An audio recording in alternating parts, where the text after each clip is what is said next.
Hey Jackets fans, welcome to Boom and Gloom. I am your host, Anthony, and I go by Whaler Jacket on social media platforms. I am Ohio's longest suffering hockey fan. Now, last week's episode was called Limping Towards the Finish, and this episode is not a whole lot different. The Jackets played the Islanders on Thursday night, and here's what happened, besides the loss, of course. Boone Jenner did not play due to absolutely terrible, unthinkable circumstances. And my thoughts they go out to him and his family. Just horrible to think about. Johnny Gaudreau was sick, could not play.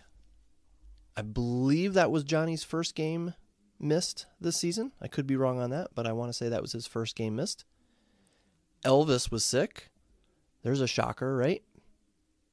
So Jet Greaves was called up to serve as the backup to Tarasov. But David Jiricek ended up accidentally kneeing Tarasov in the head. And so he had to be helped off the ice and didn't return. So I'm thinking probably a concussion. Now, I'm recording this on Saturday evening, and I have not checked today, so maybe his status has been updated, and that's already, old news. But if not, I'm thinking concussion. Jake Bean broke his hand, did not finish playing the game, and he is actually done for the season. And that was just last game, people. That was just Thursday. That's crazy. It's just unbelievable to think the injury bug / sickness bug / tragedy bug could hit this team so hard 2 seasons in a row. This team is certainly a bunch of walking wounded right now, or skating wounded, I guess you'd say. It's just insane. Coach Vincent even stated in an interview I watched that he wants the team to address the injury situation in the offseason. Now, I got to say, I'm not really sure I buy into the fact that all or even some of the CBJ injuries are a direct result of lack of conditioning or insufficient training. I don't think so. I'm more inclined to believe that the Jackets have just been really darn unlucky. And it also makes me wonder, though, how many of these injuries would players actually fight through or play through if they were in the playoffs? If the Jackets were a playoff team, I have a feeling that at least some of the players who are out right now would be back. But right now, understandably, there's no need to rush it. So they're taking their time to properly mend. I'm assuming as well that there are a lot of players right now on teams who are battling for a playoff spot who would be taking time off to heal nagging injuries had their presence on the roster not been needed for their playoff push. Now, I have no way to prove this. Just a thought. Just a theory. Now, tonight, the Jackets hosted the Philadelphia Flyers and skated away with a 6-2 victory. Interesting stat from that game, the Jackets tied an NHL record with 6 goals coming from defensemen during the game. Last time it happened was, I believe, 1992, the Washington Capitals, for whom Jeff Rimmer was broadcasting at that time. I like the Jackets' play tonight. They dug deep. They played physical. They played a hard forechecking game. And look what happened. It yielded the desired result. Greaves looked great. Malatesta got his first NHL point with an assist. It was an all-around fun game to watch. And it was against Jackets' former coach, John Tortorella. Speaking of former coaches, recently, Bob McElligott had a conversation on The Inside Edge with former Jackets head coach Ken Hitchcock. I was never a huge fan of Hitch. Okay, I respected him as a good coach, but I remember often disagreeing with the style of play that he coached. But again, I respected him. Okay, like I couldn't argue that he doesn't have a great mind for the game of hockey. So I really took something that he mentioned to heart in the interview with Bobby Mack.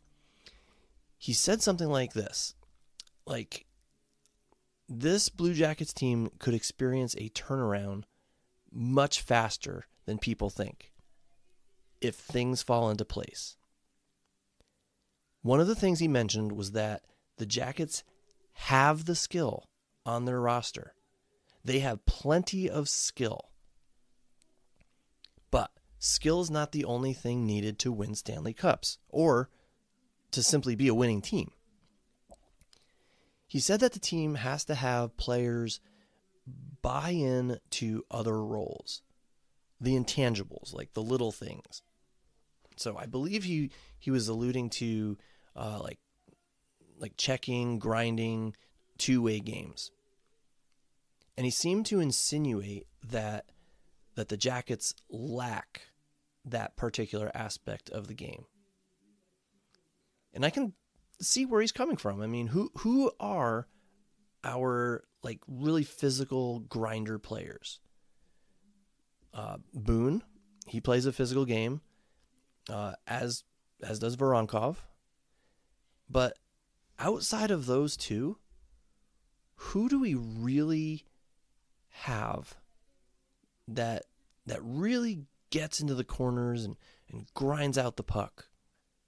So let me list some players who do not embrace that element of their game. There's Johnny Gaudreau, Patrick Laine, Yegor Chinnikov, Kirill Marchenko, Kent Johnson. Now, those are some big names that I just mentioned right there. Big names meaning like they're all whom the Jackets count on or at least want to count on for their offense. But none of them really play that grinding physical style. I want to say they don't really play like a back-checking physical style either. Now, Adam Fantilli, he is going to be that guy, I believe. And Cole Sillinger is making some significant steps towards becoming that style of player. But neither of them are there yet, and there is no guarantee they will get there, especially without the right coaching and without the right mentors, like veteran players on the roster. I mean, the Jackets have such a young team. Then you have Alex Nylander and Alex Texier. I don't think either of them truly shy away from that style, but they don't really embrace it either. It's like they're that's not their game. Justin Danforth does, but he doesn't have like a true offensive side of his game that balances that out.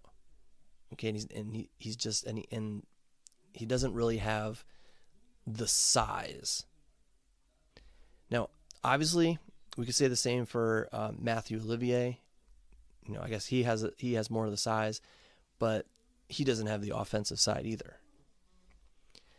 On defense, if you look at the Jackets roster, you have mostly offensive-minded, finesse, puck-moving, that style of defenseman. Except Eric Gudbranson, okay? I could put him into that category. So it makes me wonder if Hitch really has something here. So maybe the skilled players need to continue to do the skilly stuff that they're doing, but maybe what needs to be unlocked is that other part of their game, the intangible stuff, maybe even the nasty stuff. What what I wouldn't give to have a Matthew Tkachuk type player on this roster. Someone with the offensive prowess, but also a mean, nasty side. So perhaps Hitch is right. Maybe that is what the team needs. And if the current players are taught or learn themselves how to unlock those other parts of their games, then maybe he's right. Maybe we'll see a faster turnaround than we think. I really liked what he said when he said that the Jackets have enough skill right now. We have plenty of skill on the roster right now to win games, to have sustained success. But these players, they have to be able to unlock those intangibles. Now, I've been saying something similar about our defense since Provorov and Severson were brought in. Okay, I admittedly did not know much about either defenseman, like when they were signed. Just supposedly we were getting an upgrade. But now that I've watched them for a full season, it seems that they're all cast from basically the same mold. Werenski, Boqvist, Severson, Bean, Provorov, they all seem to play a similar style. Not exactly the same, but a similar style. So I would really like the Jackets to move on from Provorov and Bean this summer and bring in a different style of defender. Like maybe a more of a stay-at-home, physical defender. Maybe even move out Boqvist if the return is right. But that, of course, is for the new general manager to decide. So that brings me to my next topic here. Speaking of the new GM, I've been thinking about this a lot. If I was someone who truly expected to be a candidate for the Blue Jackets GM position, I would want to know everything I can about the current roster. I would be watching every game. I would be assessing each player and the coaching staff.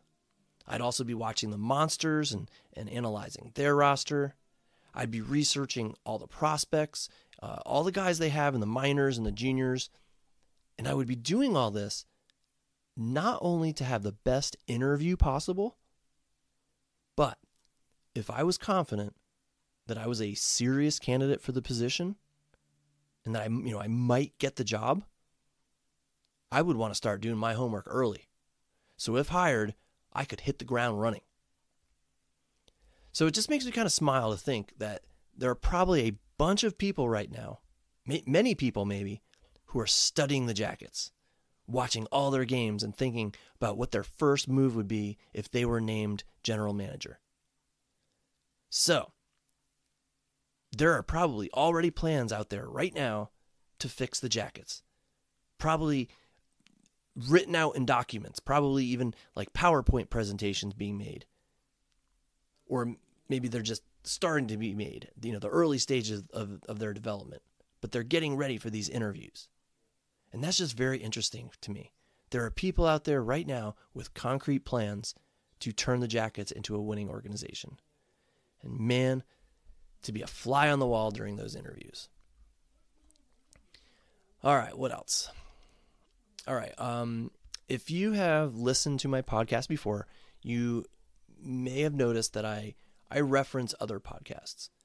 And that's because I try to listen to as many Blue Jackets podcasts as I possibly can.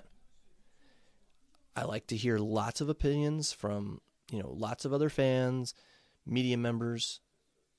It helps me form my opinions. I will admit that I'm not a huge fan of Bob McElligott. Okay. I've learned he kind of glosses over a lot with the Jackets instead of just telling it like it is. I think I heard someone say once that he just toes the company line. And that may be accurate.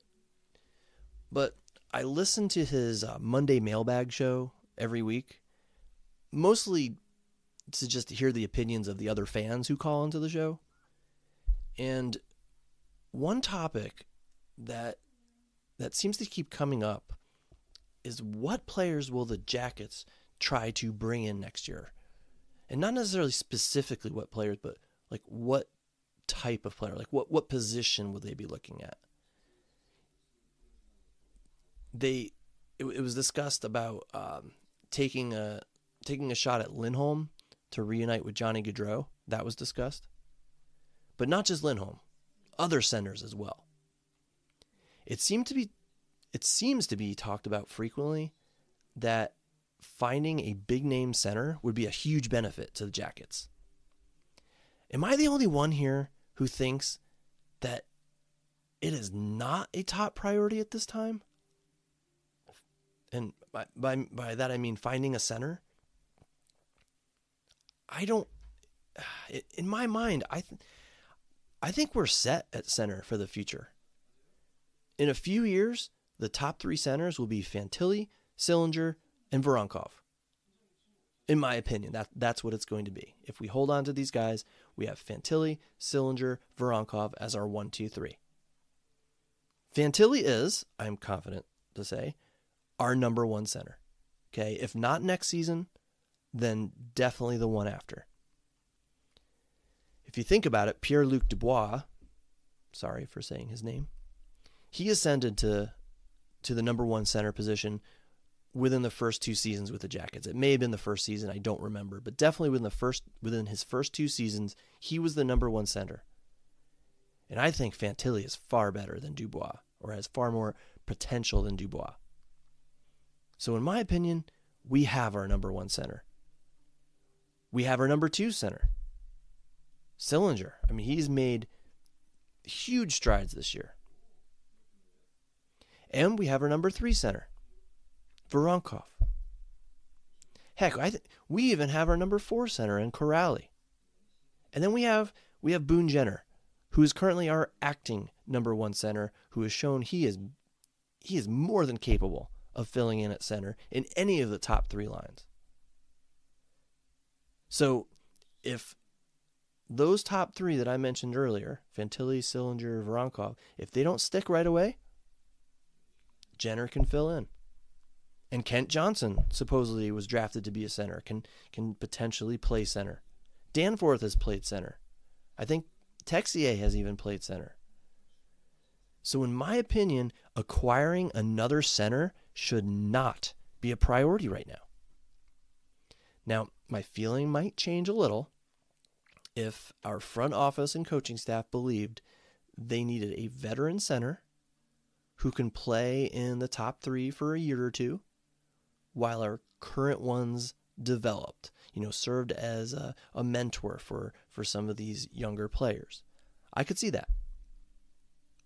But as I've said before, I don't have a whole lot of faith in the front office or the coaching staff and what they think is best for this team.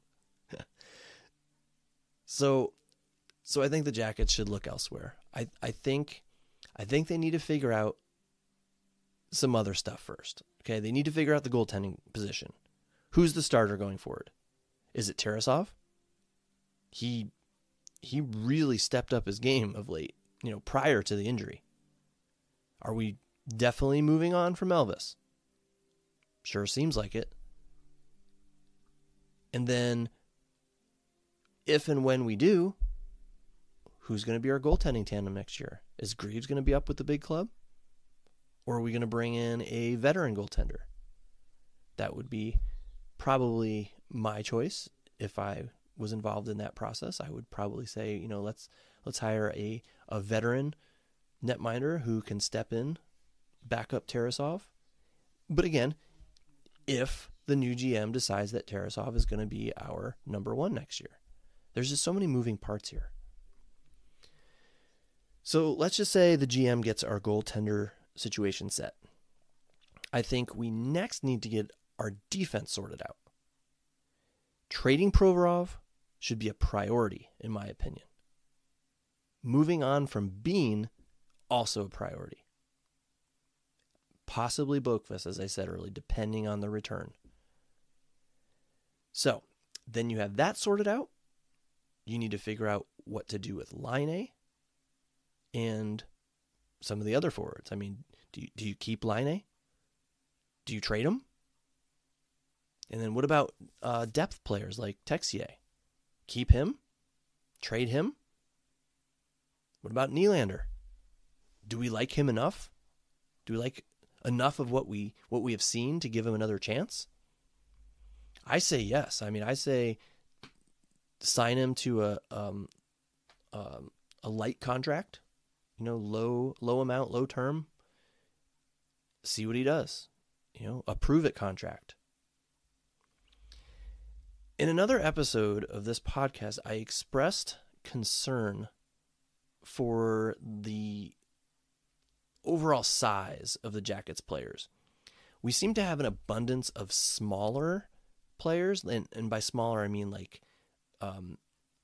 not just height, okay? Smaller in height, but also overall size and stature. So Johnson, Gaudreau, Danforth, they're all smaller players. You have Brindley coming up within the next couple of seasons. You have Malatesta, who I believe is 5'9", in the next couple of seasons. Trey fixed Wolanski. I mean, I don't think he's really in the Jackets' long-term plans, but if he is, he's like 5'8" or something like that. So I think the GM may want to bring in some size, which I believe would make Danforth a prime candidate for a trade. And again, just my opinion on this. I really like Danforth. He gives 110% every game. But if you're looking at the big picture and you're trying to diversify your roster, he might be a prime candidate for trade. Then, after all that is sorted out, then maybe you think about upgrading the center position. But personally, again, I don't see the need for it. I say you let the youngins develop. And of course, again, I mean Fantilli, Sillinger, Voronkov. Or you bring in a stopgap veteran who can lead those young kids and show them how it's done. So regardless, I just don't agree with the several people I've heard lately express their desire for the Jackets to go after a big name center. I don't think we need it right now. We need so many other things right now. Let's focus on those other things, and then hopefully Fantilli, Sillinger, they'll step up their game, and they will become the 1 and 2 centers that we were hoping for. Moving on, last thing I want to talk about today. Jeff Rimmer's replacement. First of all, congratulations to Jeff Rimmer on a fantastic career. I wish the Jackets could have been a more successful team for him to call games for. He seems like a great guy, and I wish him all the best in retirement. I sincerely mean that. But I will not shy away from the fact that I was not a big fan of Rimmer as this team's announcer. I just felt like he had reached his expiration date, and that happened a while ago. All the name errors that he made that many other fans found endearing, they were just plain annoying to me. I'll just call it like it is. They were just plain annoying to me. I mean, calling Boone Jenner Jennifer in a recent game, recently commenting how a Jacket should be going back to get the puck out of the goal to celebrate Putia's first ever NHL goal when it was actually Nylander who scored. His catchphrases like, he goes D to D. I mean, who cares that a defenseman passed it to another defenseman? It doesn't need a title. It doesn't need to be called D to D. I don't know. Like I said, many found this stuff endearing, and I did not. Okay, so like I said, he seems like a great guy. He had a great career.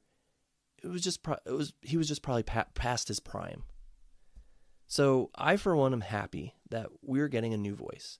I think there's a lot of A lot of big changes coming up this summer with the new GM, possible players changing and coaches changing. And now we also have our play-by-play guy changing. So I'm happy we're getting a new voice, but I wanted to express another unpopular opinion. I hope it is not Bob McElligott. Now, please don't roast me on this one. This is just my opinion. I'm just not a fan of the way he calls the games on the radio. All right?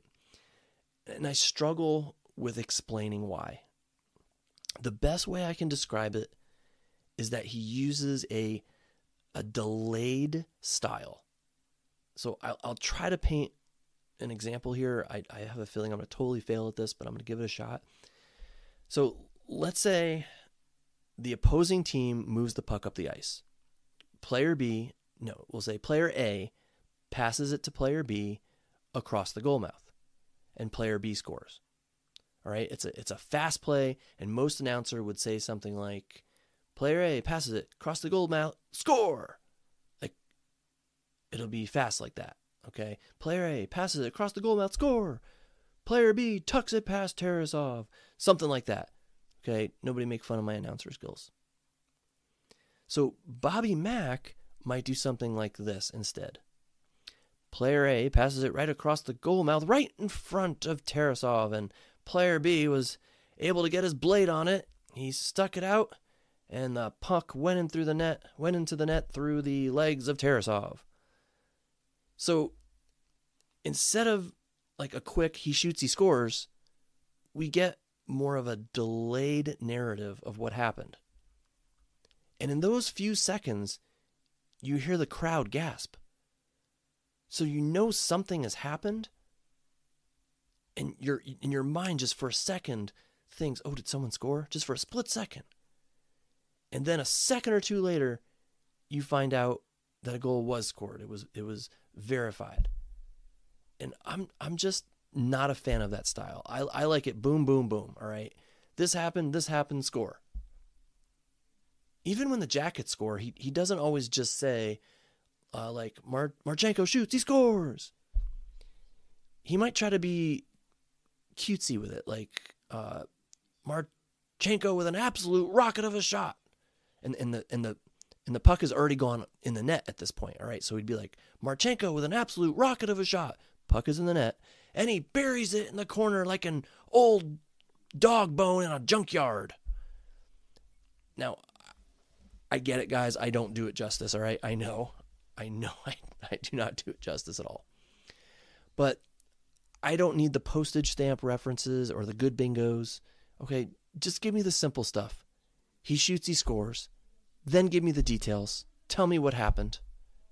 Hockey is a fast sport, and listening on the radio, you're trying to see the game through the eyes of the announcer. And personally, I just have trouble seeing it through the eyes of Bobby Mack. Now, maybe it would be a different story if he was the TV announcer instead of the radio announcer. Maybe his style would translate better to TV. I'm not sure, but I'm afraid that it won't. Okay, and I hope this does not come across as me ripping the guy to shreds. All right, not my intent. I'm just stating my opinion. And my preference would be for the Jackets to look elsewhere for their new play-by-play man for the TV. Okay. And just to let everyone know, I don't know if anybody else has heard this, but I specifically remember hearing Bobby Mack on either an Inside Edge or a Monday Mailbag. I think it was a Monday Mailbag, where he specifically stated that he wanted the job. So he wants the TV announcer gig. Okay. And with his standing in the organization, I mean, do the Jackets really like him? I don't know. But assuming they do, I would think that they would give him the position. And that, that doesn't exactly thrill me. So again, just my opinion. I'm sure he's a nice enough guy. I just don't I just don't like his style. And that's, again, just me. So that'll do it for this week's episode of Boom and Gloom. Now, I'm always looking for new guests for the show. I like to have other fans come on and share their opinions and perspectives about the Blue Jackets. I didn't get any requests to come on as a guest this week, but it is an open invitation. So if you're listening to this right now and you'd like to join me next week, please find me on Twitter at WhalerJacket. Send me a DM. I would love to have you on. Okay. You can also, if you don't want to come on the show and you just want to ask me some questions, I've never had anybody do that yet. You are welcome to send me questions and comments, and I would love to address them on a future episode. I hope you enjoyed this episode. We got a few games left in the season, so let's try to enjoy them. Go Jackets.